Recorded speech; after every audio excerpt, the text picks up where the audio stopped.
Looking back for a second, Chad, last year you did not play up to your own expectations. Why not? What happened or didn't happen last season? You know, throughout from the beginning of the ending of the from the off season, before the off season, I was completely off track. My mindset was not where it needed to be. My mindset was focused on the wrong things, you know, and my goals had changed, and I let you know other things get in the way, you know, of what was important to me, and that's playing football and trying to win games. And I embarrassed myself, I embarrassed my organization, you know, last off season, and you know that's what I get. You know, basically for the season I had last year. This season I came back, man. I worked my tail off this off season. I came back with the right mindset, and you know, it's where we are right now. Did anybody talk with you? Did you go to get advice from anybody? How did you pull out of that? What? You know what? I'm glad you just asked me that. You know, as far as advice, man, I'd like to thank you know, Ray Lewis, you know, and Deion Sanders.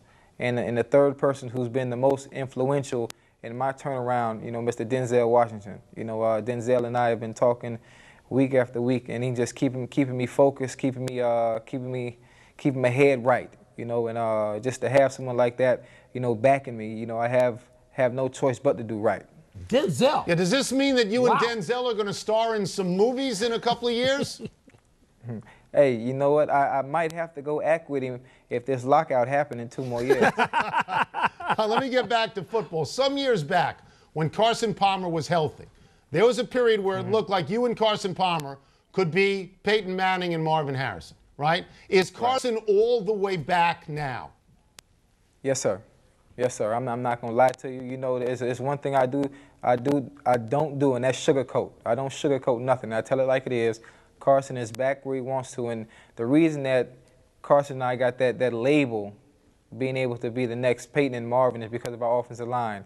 And our offensive line right now is playing tremendously. They're playing tremendously, and I think Carson and I will get back to that pedestal of being one of the best combinations in the NFL as the season continues to go on. I will get you out of here on this. This weekend of games is dedicated to breast cancer awareness, and we know that you're going to be wearing a lot of pink accessories. Are you going to go over the line? Yeah. Are you going to get fined for what you're wearing? Yeah.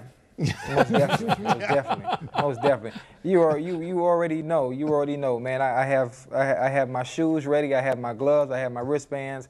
I have a towel, chin strap, and mouthpiece. Now I think the chin strap might be the one that get me fined, but the thing that I'm doing is whatever the fine is, I'm going to match that fine and donate to a breast cancer charity of my choice, you know, here locally in Cincinnati. And that's why we love you. And that's why we love you. That's why. You know. Thank you so much for joining us, Chad. Appreciate it. All right.